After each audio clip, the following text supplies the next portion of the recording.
اور تیری گلیوں کی خاک اڑانی ہے، رقص کرنا ہے جا بجا مجھ کو۔ تالیاں بجائی یار۔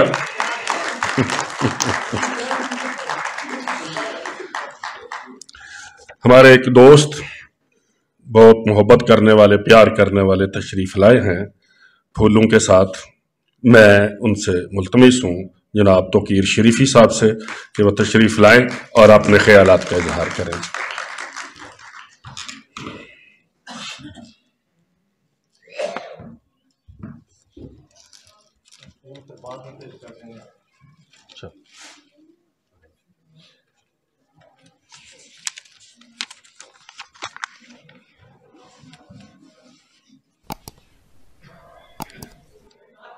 السلام علیکم ورحمۃ اللہ وبرکاتہ۔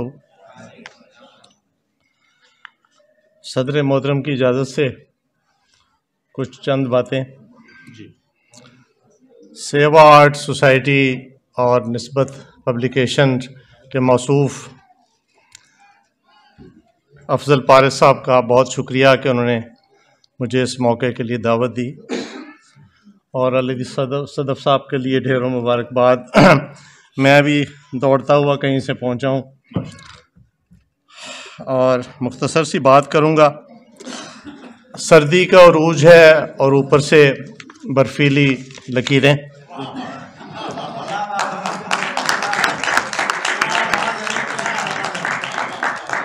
موضوعات کی تلاش میں مارا مارا پھرتا ہوا علی صدف آخر کار اپنی کتاب سامنے لے آیا، اور یہ کتاب اسی حقیقت کا آشکار کرتی ہے کہ جس کا ذکر میں نے پہلے فقرے میں کیا ہے۔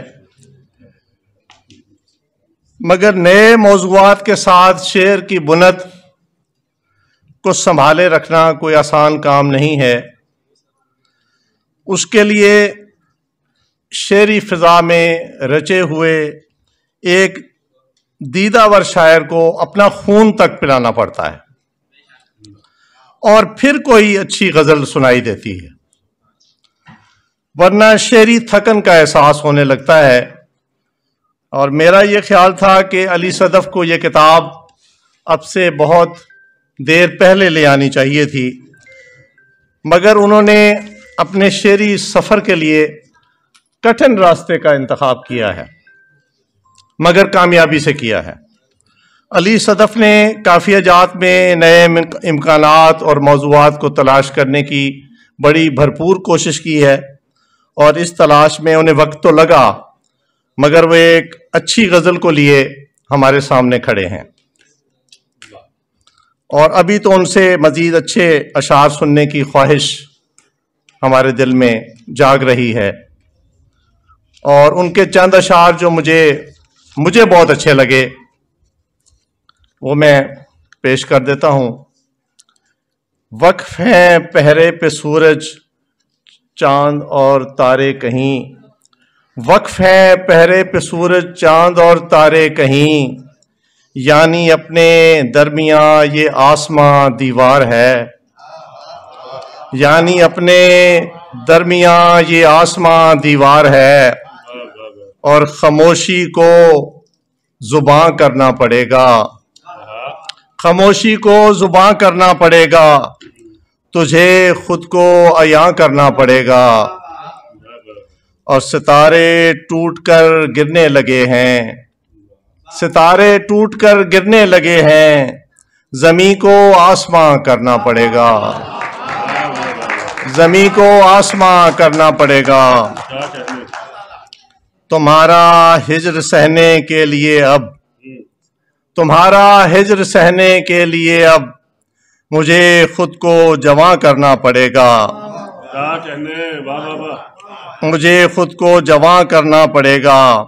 یہ میں اپنے لیے نہیں کہہ رہا ہوں، یہ علی صدف کو جوان رہنا چاہیے، اور رہیں یہ جواب خوب جوان رہیں اور اچھے اچھے شعر اسی طرح کہتے رہیں۔ اور بہت بہت آپ کی محبت اور آپ کی دعائیں، اور بہت بہت شکریہ آپ کا۔ خواتین و حضرات،